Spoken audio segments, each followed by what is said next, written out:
Hello everyone, Hindi learning channel में आपका स्वागत है। आज आशिमा महाजन आपकी अध्यापिका लेकर आई है क्लास 9 के बच्चों के लिए हिंदी कोर्स से एमसीक्यू सेकंड सैंपल पेपर 2021-22 यानी कि फर्स्ट सैंपल पेपर ऑलरेडी मैंने अपलोड कर दिया था कुछ दिन पहले। अगर आपने अभी तक नहीं देखा है तो प्लीज़ जाकर देखिए, उसका लिंक इस वीडियो के डिस्क्रिप्शन में मैं आपको ज़रूर दूंगी। ओके, सेकंड सैंपल पेपर आज मैं आपके सामने रीड करूंगी, समझाऊंगी। अच्छे से इसको पढ़िएगा, समझिएगा, क्योंकि अभी आपका पेपर होने में टाइम है।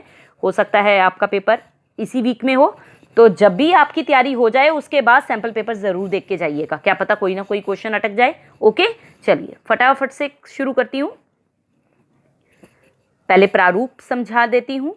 सबसे पहले आपसे अपठित गद्यांश पूछा जाएगा जिसमें 2 ऑप्शंस होंगी, फिर अपठित काव्यांश होगा जिसमें 2 ऑप्शंस होंगी, फिर व्याकरण में क्वेश्चन जो पूछे जाएंगे इन टॉपिक से रिलेटेड पूछे जाएंगे, उपसर्ग प्रत्यय, समास, अर्थ के आधार पर वाक्य के भेद और अलंकार। क्षितिज पाठ्य पुस्तक के टर्म 1 में जो चैप्टर आ रहे हैं वो है 2 बैलों की कथा और लासा की ओर। काव्यखंड में जो आ रहे हैं वो है कबीर की साखियां, ललद्यत के वाक और स्थान के सवैये। चलिए अपठित गद्यांश सबसे पहले पढ़ूंगी मैं। अपठित गद्यांश प्रश्न 1, निम्नलिखित अपठित गद्यांश को पढ़कर नीचे दिए गए प्रश्नों के सही उत्तर पर टिक लगाना है।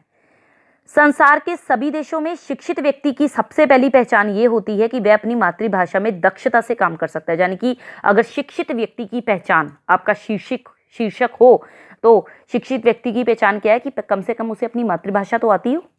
केवल भारत ही एक देश है जिसमें शिक्षित व्यक्ति वह समझा जाता है जो अपनी मातृभाषा में दक्ष हो या नहीं, लेकिन अंग्रेजी में जिसकी दक्षता असंदिग्ध हो, अनडाउटफुल। यानी कि अंग्रेजी में 4 अक्षर बोलने आ जाएं उसको, वही हमारे इंडिया में इंटेलिजेंट इंसान है। हिंदी चाहे आती हो या ना आती हो, कोई प्रॉब्लम नहीं है। संसार के अन्य देशों में सुसंस्कृत व्यक्ति वह समझा जाता है जिसके घर में अपनी भाषा की पुस्तकों का संग्रह हो और जिसे बराबर ये पता रहे कि उसकी भाषा के अच्छे लेखक और कवि कौन हैं तथा समय समय पर उनकी कौन सी रचनाएं या कृतियां प्रकाशित हो रही हैं। भारत में तो कंडीशन ही दूसरी है, भारत में तो स्थिति ही दूसरी है। क्या है, यहाँ प्राय घर में साज सज्जा के आधुनिक उपकरण तो होते हैं, घर को डेकोरेट करने के सारे साधन मिल जाएंगे नए नए, लेकिन अपनी भाषा की कोई पुस्तक या पत्रिका दिखाई नहीं पड़ती। ये दुर्वस्था भले ही किसी ऐतिहासिक प्रक्रिया का रिजल्ट है, परिणाम है, किंतु वह सुदशा नहीं, दुर्वस्था ही है। और जब तक ये दुर्वस्था कायम है हमें अपने आप को सही अर्थों में शिक्षित और सुसंस्कृत मानने का ठीक ठीक न्याय संगत अधिकार नहीं है। चलिए क्वेश्चन रीड करूंगी आपके सामने ही। उपयुक्त शीर्षक चुनना है। ऑब्वियसली शिक्षित व्यक्ति की पहचान, पहला ऑप्शन आपका राइट ऑप्शन है। दुर्वस्था में कौन सा उपसर्ग है? सेकंड ऑप्शन दुर। यहाँ किस ऐतिहासिक प्रक्रिया की ओर संकेत है? भारत में बढ़ते भौतिकवाद की ओर, यानी कि फर्स्ट ऑप्शन। भारत में शिक्षित व्यक्ति किसे माना जाता है बच्चों? जिसे अंग्रेजी आती हो। संसार के अन्य देशों में सुसंस्कृत व्यक्ति किसे मानते हैं? जिसके घर में स्वभाषा की पुस्तकें हों, थर्ड ऑप्शन। चलिए दूसरा अपठित गद्यांश आपके सामने है। परिश्रम को सफलता की कुंजी माना गया है। जीवन में सफलता पुरुषार्थ से ही प्राप्त होती है, यानी कि मेहनत करने से ही आती है सफलता। कहा भी है उद्योगी पुरुष सिंह को लक्ष्मी वरण करती है। जो भाग्यवादी है उन्हें कुछ नहीं मिलता, वे हाथ पर हाथ धरे रह जाते हैं, निकम्मे बैठे रहते हैं, वो भाग्य पे भरोसा करते रह जाते हैं। अवसर उनके सामने से निकल जाता है। भाग्य कठिन परिश्रम का ही दूसरा नाम है। प्रकृति को ही देखिए, जितने भी जड़ पदार्थ है, जितने भी चेतन पदार्थ है, सब अपने अपने कार्यों में लगे हैं। वृक्ष अपने कार्य में लगा है, आपकी टीचर अपने कार्य में लगी हुई है। इस टाइम ऑनलाइन में आपको ये दे रही है ना सैंपल पेपर। चींटी को भी पल भर चैन नहीं, मधुमक्खी जाने कितनी लंबी यात्रा कर बूंद बूंद मधु जुटाती है। मुर्गे को सुबह बांग लगानी ही है। फिर मनुष्य को बुद्धि मिली है, विवेक मिला है, वह निठल्ला बैठे तो सफलता की कामना करना व्यर्थ है। विश्व में जो देश आगे बढ़े हैं बच्चों, उनकी सफलता का रहस्य यही था कि वो कड़ी मेहनत करते थे, कठिन परिश्रम। जापान को दूसरे विश्व युद्ध में मिट्टी में मिला दिया गया था, दूसरे विश्व युद्ध में हार गया था जापान। उसकी अर्थव्यवस्था छिन्न भिन्न हो गई थी। छिन्न भिन्न हो जाना, अलग, छिन्न मतलब अलग हो जाना, भिन्न मतलब अलग, खंडित हो जाना, फिर अलग हो जाना। दिन रात जी तोड़ श्रम करके वह पुनः विश्व का प्रमुख औद्योगिक देश बन गया। चीन को शोषण से मुक्ति भारत से देर में मिली, वह भी श्रम के बल पर आज भारत से आगे निकल गया है। जर्मनी ने भी युद्ध की विभीषिकाएं झेली पर श्रम के बल पर संभल गया। उपयुक्त शीर्षक क्या होगा? चलिए अगले पेज पे चलते हैं, वहीं पढ़ते हैं जाके। उपयुक्त शीर्षक होगा परिश्रम सफलता का आधार। ओके, हाथ पे हाथ धरना, निकम्मे बैठना। छिन बिन में कौन सा समास है? 4 ऑप्शन दिए हैं, तत्पुरुष, द्विगु, अव्ययी भाव, कर्मधारय। ये तो रॉन्ग है, यहाँ तो ऑप्शन ही नहीं है, क्योंकि छिन बिन में कौन सा समास है स्टूडेंट्स? आपको पता ही होगा, बीच में योजक चिन्ह लगा होता है यहाँ पर और एक ऑपोजिट होता है दूसरे का, वो कौन सा समास होता है? द्वंद्व समास। जी हाँ, यहाँ तो ऑप्शन ही गलत दे दी है, तो आप लिख के आएंगे द्वंद्व समास, चाहे ऑप्शन रॉन्ग दी है लेकिन आप आंसर द्वंद्व ही लिख के आएंगे वहां पर। ओके, लक्ष्मी किसके पास आती है? परिश्रमी के पास। ओके, जापान के साथ क्या दुर्घटना हो गई थी? वह विश्व युद्ध में हार गया था। चलिए आगे, अपठित काव्यांश की ओर बढ़ती हूं। पहला काव्यांश पढ़ने जा रही हूं आपके सामने।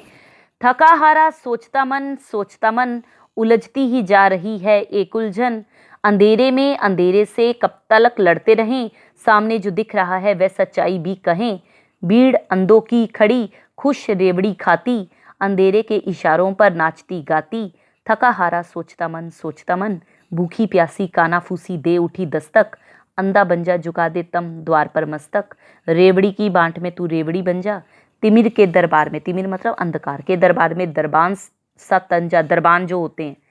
थका हारा उठा गर्दन जूझता मन, दूर उलझन, चल खड़ा हो पैर में यदि लग गई ठोकर, खड़ा हो संघर्ष में फिर रोशनी होकर, मृत्यु भी वरदान है संघर्ष में प्यारे, मृत्यु भी वरदान है संघर्ष में प्यारे। ध्यान से सुन लीजिए, संघर्ष करते हुए मर जाना भी गवारा है, सत्य के संघर्ष में क्यों रोशनी हारे, देखते ही देखते तम दौड़ता है दम और सूर्य की तरह हम ठोकते हैं खम। थका हारा मन किस उलझन में था कि ना जाने सफलता कब मिलेगी, अंधेरे से जीता नहीं जा सकेगा, गलत मार्ग पर चलने का आनंद लूं या ना जाने ठीक क्या है। तो थका हारा मन किस उलझन में था? अंधेरे से जीता नहीं जा सकेगा। चलिए नेक्स्ट, भीड़ अंधों की खड़ी खुश रेवड़ी खाती का आशय क्या है? अंधे होने में ही खुशी है, क्योंकि अंधों को सब कुछ अंधा ही नजर आता है, तो अंधे होने में ही खुशी है उनकी। अंधेरा किसका प्रतीक है स्टूडेंट्स? जी हाँ, निराशा। मृत्यु भी वरदान है संघर्ष में का आशय मैंने अभी आपको समझाया कि संघर्ष के पथ पर मिली हुई मौत को भी सौभाग्य मानना चाहिए। ओके, इस कविता का मूल स्वर प्रेरणादायी है। चलिए, प्रेरणा मिल रही है आपको किस बात की? 1 मिनट रुकिए, देखिए इस कविता का मूल स्वर क्या है? आशावादी तो हो नहीं सकता। प्रेरणा क्या मिल रही है आपको? कि संघर्ष के पथ पर मिली हुई मौत को सौभाग्य मानना चाहिए, ये प्रेरणा मिल रही है आपको। जहां इस कविता का मूल स्वर निराशावादी है या द्वंद्वग्रस्त है, बताइए जल्दी से। वैसे तो कविता का कोई भी स्वर निराशावादी होना नहीं चाहिए, लेकिन मृत्यु भी वरदान है संघर्ष में का आशय है कि संघर्ष के पथ पर मिली हुई मौत को भी सौभाग्य मानना चाहिए। तो ये हमें प्रेरणा ही दे रहे हैं इस चीज की कि संघर्ष के पथ पर अगर हम आगे बढ़ रहे हैं, अगर मौत भी आ जाए ना, तो उसको अपनी क्या मानो? सौभाग्य मानो। तो प्रेरणा ही देने दीजिए, निराशावादी नहीं होगा। अपठित काव्यांश है। यो निकलकर बादलों की गोद से थी अभी एक बूंद कुछ आगे बढ़ी, सोचने फिर यही जी में लगी, आह क्यों घर छोड़कर मैं यूं कड़ी, देव मेरे भाग्य में है क्या बदा, मैं बचूंगी या मिलूंगी धूल में, जल उठूंगी गिर अंगारे पर किसी, चू पड़ूंगी या कमल के फूल में, बह उठी उस काल एक ऐसी हवा, वह समुद्र और आई मन अनमनी, एक सुंदर सीप का था मुंह खुला, वह उसी में जा गिरी मोती बनी। अब बूंद जो थी वो सीप के मोती में जाके गिर गई और मोती बन गई। लोग अक्सर हैं झिझकते सोचते जबकि उनको छोड़ना पड़ता है घर, किंतु घर का छोड़ना अक्सर उन्हें बूंद लो कुछ और ही देता है कर, क्योंकि घर छोड़ते ही बंदे को नई नई उन्नति के अवसर सामने नजर आ जाते हैं, वो अपने आप को सुधारता है। इस कविता का संदेश क्या है? डरो मत। बूंद किसकी प्रतीक है? नेचर की नहीं है, मनुष्य की प्रतीक है। यहाँ पर घर से निकली बूंद के मन में भाव कैसे थे? अनिश्चितता थी। हवा किसकी प्रतीक है? परिस्थितियों। घर छोड़ने वाले के साथ क्या होता है? पग पग पे संकट आते हैं। नो, नई नई स्थितियां सामने आती हैं, उन्नति के अवसर सामने आते हैं, व्यक्तित्व में निखार के अवसर सामने आते हैं। क्या होना चाहिए? सेकंड या थर्ड? उन्नति के अवसर सामने आते हैं, ये रखिए आप। ओके, चलिए आगे। निम्नलिखित उपसर्ग प्रत्यय से रिलेटेड क्वेश्चन है। अनाचार, बताइए अनाचार कौन सा सही वाला है? अन प्लस आचार, second option is the right option, जिसमें हलंत लगा है। सन्यासी में कौन सा उपसर्ग है? थर्ड ऑप्शन सम। बच्चे अक्सर सन करके जाते हैं, रॉन्ग होता है, सम प्लस। ओके, सम होगा आपका उपसर्ग। यशस्वनी में कौन सा प्रत्यय है? Last option is the right answer, ईनी, क्योंकि ये यशस्वी को अलग कर देंगे, ईनी प्रत्यय अलग हो जाएगा। सज्जित, सेकंड ऑप्शन, सज्जा प्लस इत। उत्साहित में कौन सा उपसर्ग है? रॉन्ग है, ये क्वेश्चन ही रॉन्ग है। उत्साहित में उपसर्ग तो पूछ ही नहीं सकते, उत्साहित में प्रत्यय पूछना चाहिए था इन्हें, उत्साह अलग हो जाता और इत अलग हो जाता। उत्साहित में प्रत्यय है इत, second option is the right option, उपसर्ग नहीं है। ओके, चलिए आगे। नेक्स्ट क्वेश्चन नंबर 4, निम्नलिखित में से किन्हीं 4 के सही उत्तर पर टिक लगाना है स्टूडेंट्स। अन्याय का विग्रह करना है, तो अन्याय का विग्रह करेंगे तो क्या हो जाएगा, लास्ट ऑप्शन अ प्लस न्याय तत्पुरुष समास। ओके, सेना नायक में कौन सा समास है, सेना का नायक यानी कि तत्पुरुष। गंगा जल, गंगा का जल, first option is the right option. यथाशक्ति में कौन सा समास है, अव्ययी भाव, क्योंकि अव्यय लगा हुआ है आगे। रसोई के लिए घर, रसोई घर, सेकंड ऑप्शन। चलिए नेक्स्ट, 5th क्वेश्चन आपके सामने आ रहा है, अर्थ की दृष्टि से वाक्य के भेद बताने हैं। आहा, कैसा सुंदर दृश्य है, तो यहाँ पर कौन सा होगा, विस्मयादि बोधक, चिन्ह भी लगा हुआ है, वहां से भी देख सकते हैं आप।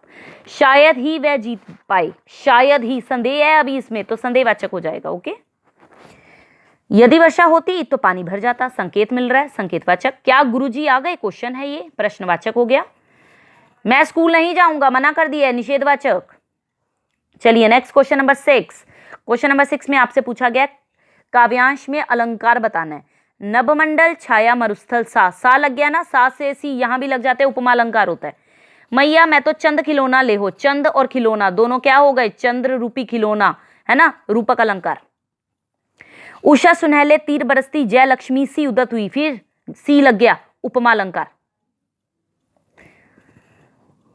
पुलक प्रकट करती है धरती, हरित तृणों की नोकों से, मानो झूम रहे हो तरु भी मंद पवन के झोंकों से, मानो लग गया, मानो कौन सा हो गया, उत्प्रेक्षा, उत्प्रेक्षा अलंकार। कायर कपूत कुचाली, क अनुप्रास। ओके, चलिए नेक्स्ट क्वेश्चन नंबर 7 आपके सामने है, आपकी क्षितिज पाठ्य पुस्तक में, लासा की ओर पाठ।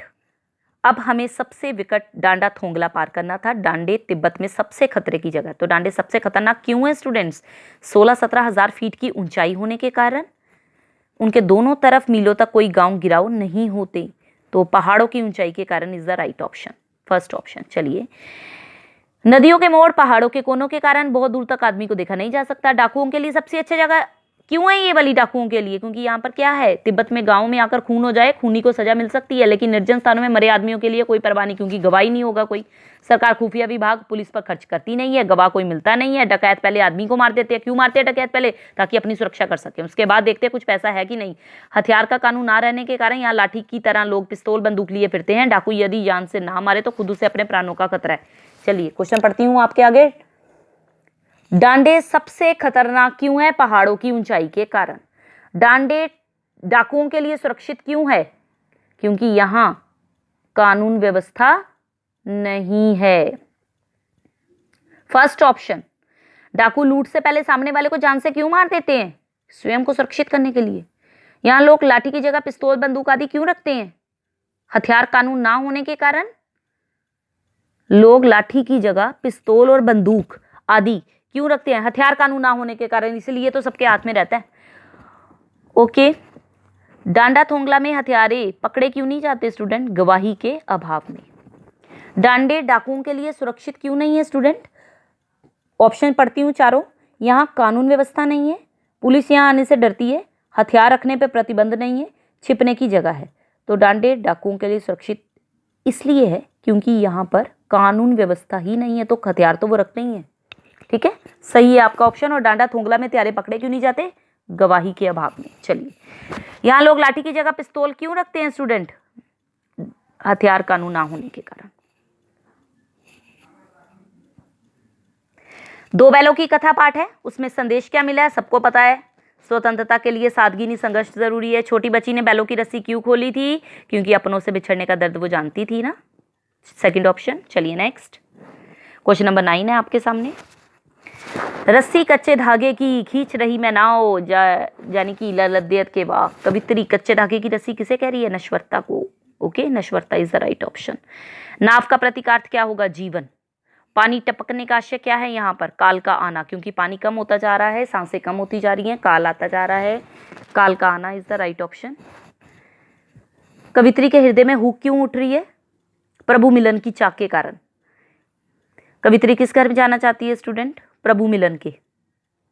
कबीर के अनुसार परमात्मा कहाँ मिलता है, हर सांस में मिलता है परमात्मा। तो रसखान के सवैये में से पूछा गया, रसखान अगले जन्म में कृष्ण की लीलाएं क्यों करना चाहते हैं? क्योंकि वो उन्हें कृष्ण से गहरा प्रेम है। First option is the right option. Okay students, ये था आपका सैंपल पेपर 1। फिर भी कोई डाउट रह जाए तो प्लीज़ कमेंट बॉक्स में ज़रूर बताइएगा। लाइक कीजिएगा वीडियो को, शेयर कीजिएगा दोस्तों के साथ, ताकि वो भी सैंपल पेपर ज़रूर पढ़ के जाएँ अपने एग्ज़ाम के लिए। All the very best for your exam. जल्दी मिलती हूँ आपको नई वीडियो के साथ। Till then good bye. First paper का लिंक इस वीडियो के डिस्क्रिप्शन में आपको देने जा रही हूँ, देख लीजिएगा। ओके।